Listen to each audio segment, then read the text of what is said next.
The first book of Dove. Wait, before we go out there. Zeke paused, looking at his son one last time before setting off on an endeavor that he was literally bred and born for.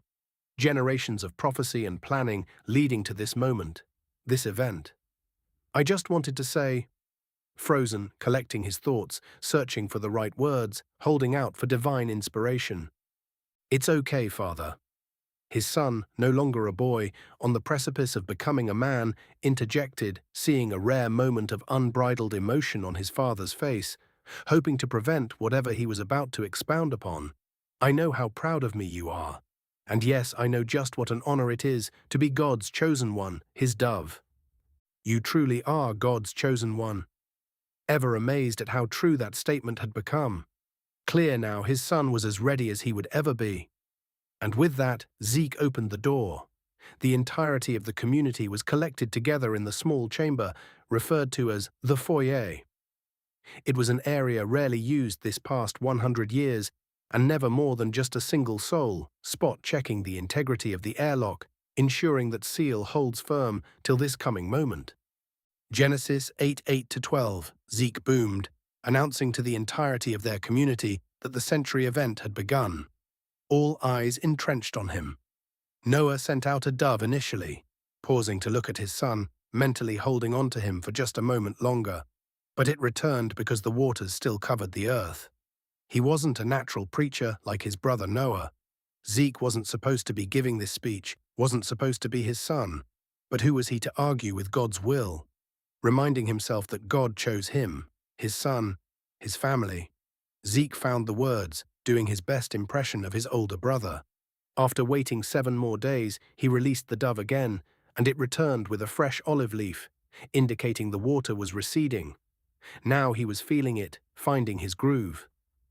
This pause was more to relish in God's word flowing through him dramatically, to let his flock take some joy in what he was saying, what they and the generations before them had all been working so long for. Finally, he sent the dove out again, and it did not return, signaling the earth was dry enough to support life. And with that, the small sealed exit into the airlock hissed into life, open.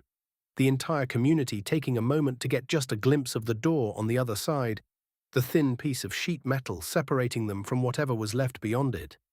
Dove stepped into the airlock, the first door and all that he ever known, sealed shut behind him. Frozen in time between 2 worlds. Limbo.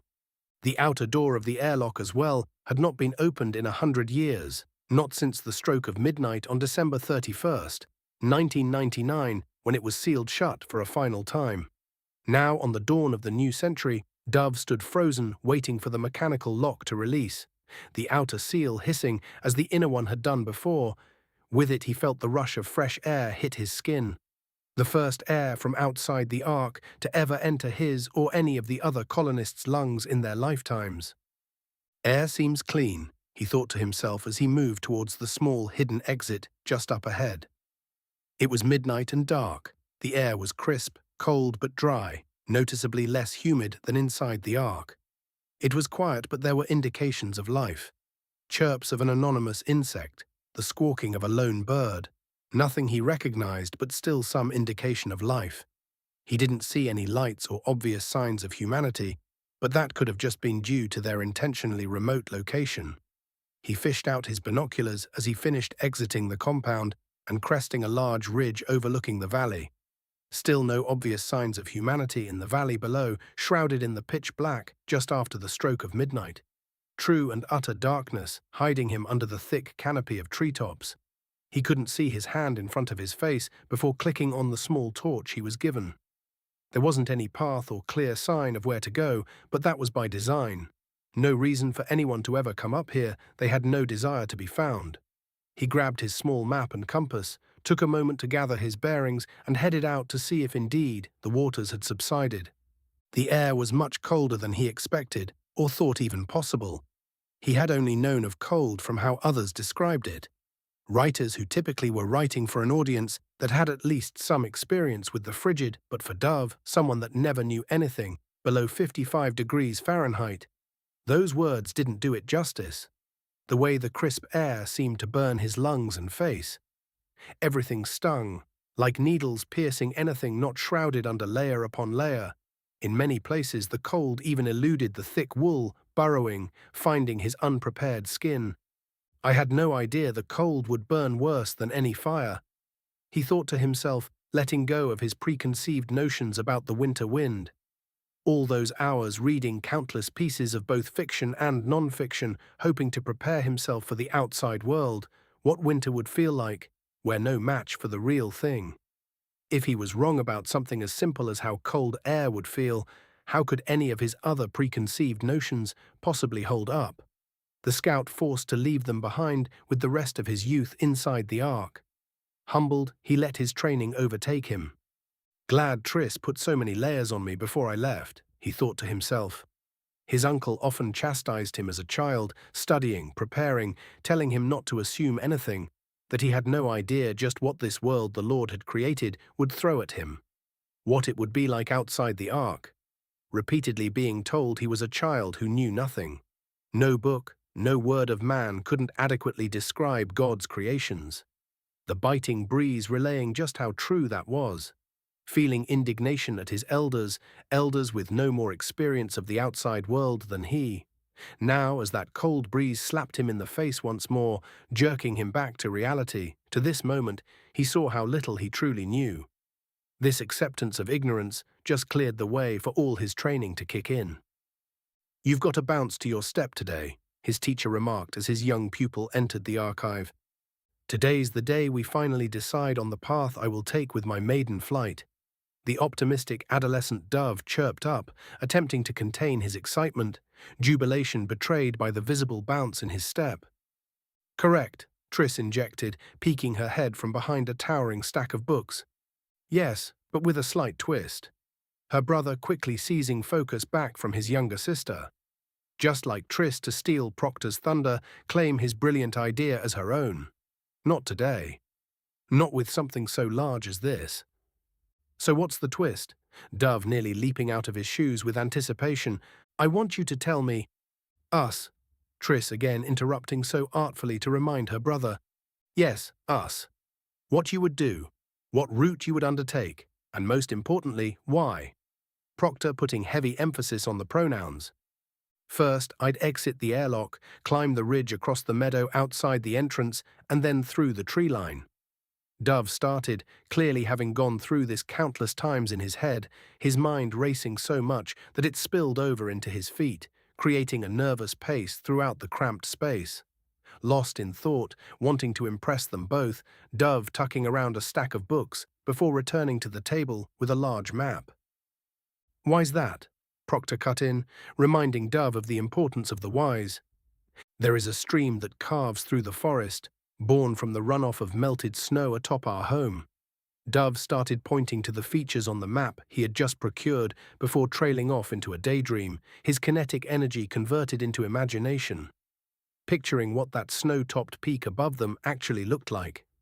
He had seen thousands of photos in the archives, a litany of snow-capped peaks, but wondered what this specific peak looked like, how endlessly deep the snow.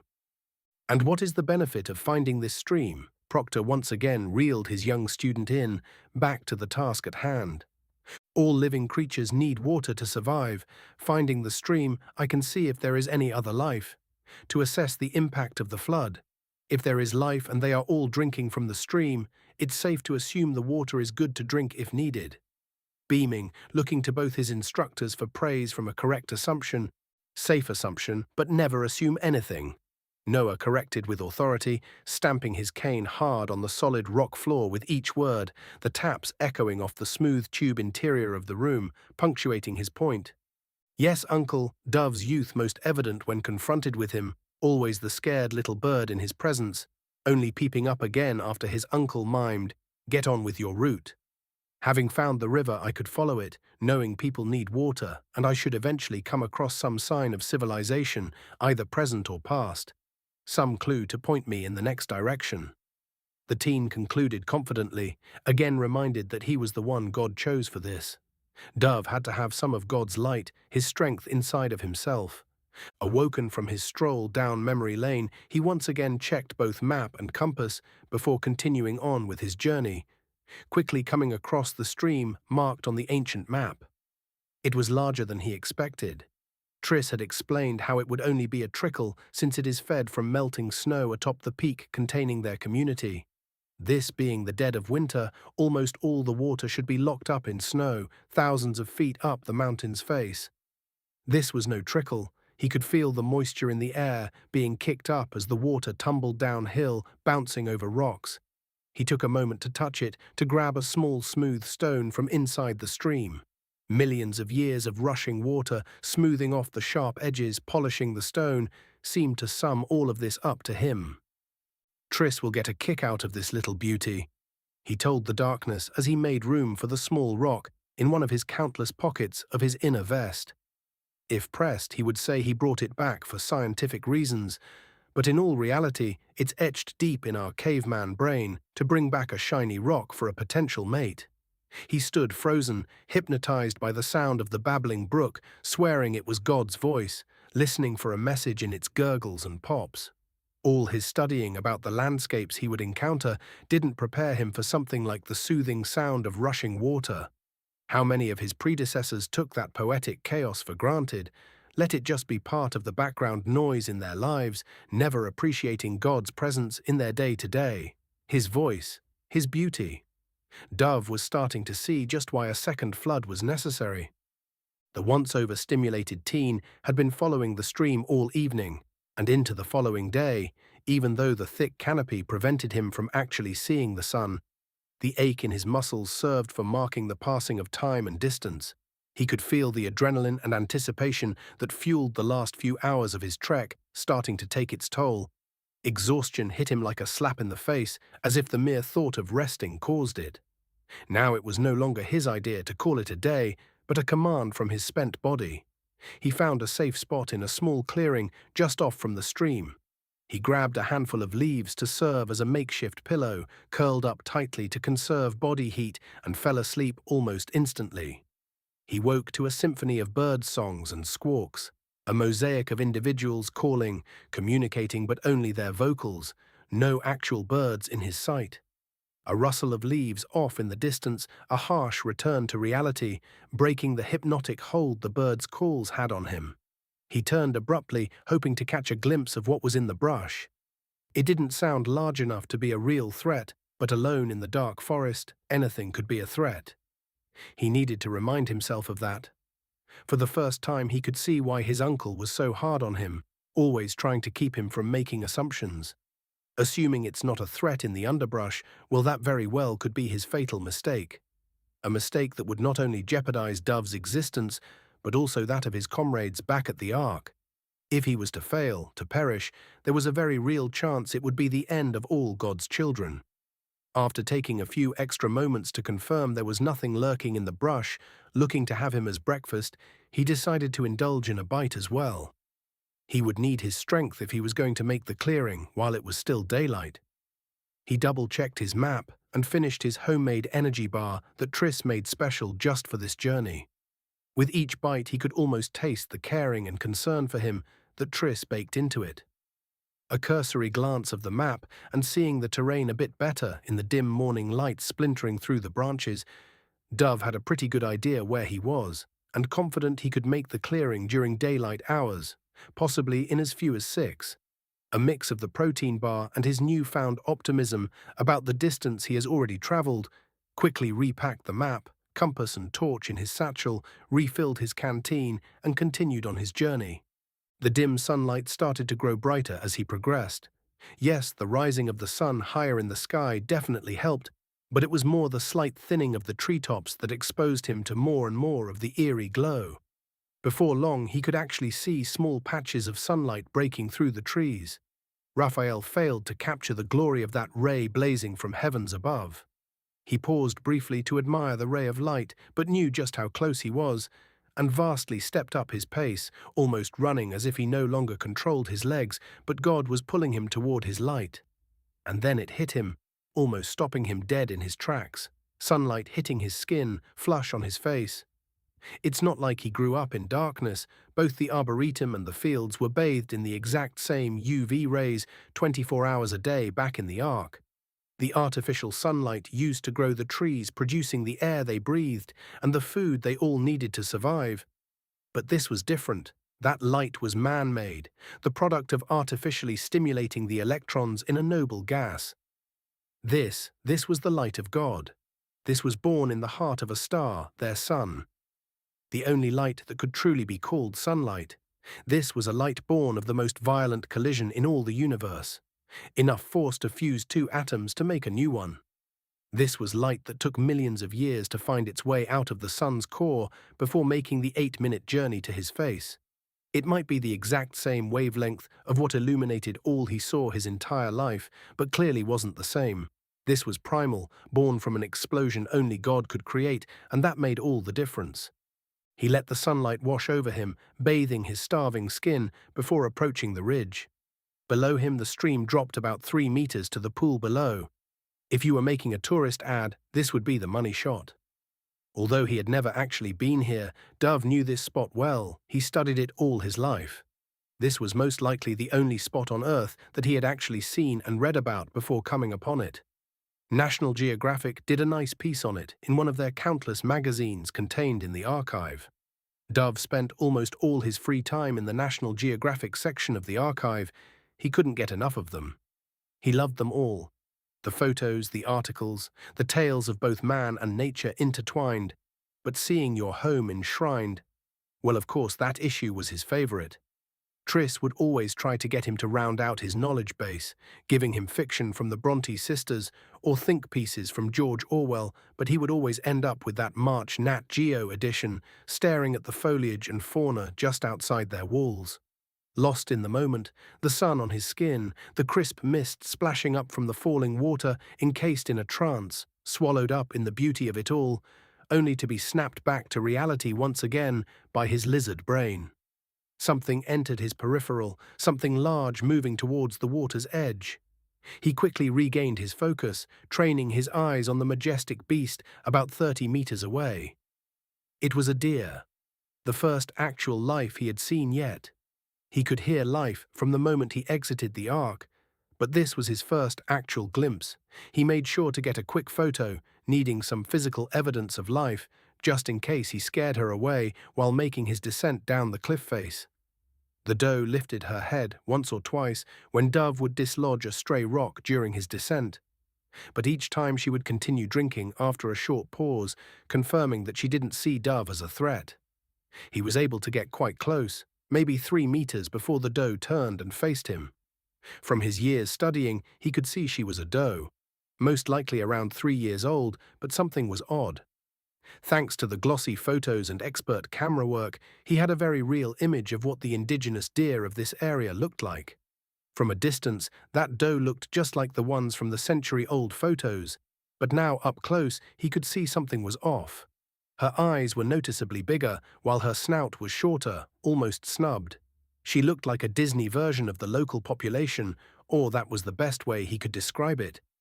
He took another, more detailed photo so he could show both Triss and Proctor when he returned to the archive. As much as he was reveling in the splendor of this picturesque cove, he reminded himself of the task at hand. Checking his watch, a few hours of daylight left. If he kept a decent pace, he could be on the outer limits of what was once inhabited territory when the last maps were entombed a century ago. As much as he would have loved another night gazing at the stars, he figured it best to focus solely on completing the task at hand. Continuing on, it was not long after when Dove heard what at first he thought was another rushing river, getting louder and louder as he approached the edge of the forest. As the trees receded and more open air exposed, he could clearly and now correctly identify the sound as traffic. He didn't need the map to know what was just ahead of him, and it sounded alive. Cresting the hill and at the exit of the dense forest stood a large road, dotted with handfuls of traffic flowing in both directions. The freeway was a landmark that Proctor knew would be Dove's best chance to determine if the waters had receded. Once he distinguished that it wasn't flowing water, but instead flowing traffic, he was overcome with an urge to finally see for himself. The cars glistened in the early day sunlight. The style sleeker, much more rounded, almost egg-shaped, more than any of the models he had seen photos of. Some had completely blacked out windows, while others were nearly transparent, exposing its passengers for all to see. That was his undeniable proof. He made sure to get a few photos, showing the tide was still too high to venture forward. Nothing left to do but head back and trigger the Omega Protocol. The seal is broken, and the old world cannot turn back. Will the sons of Birk assimilate or fight to reclaim their divine heritage? Click right here to step into Chapter 2 and subscribe so you never miss a new release.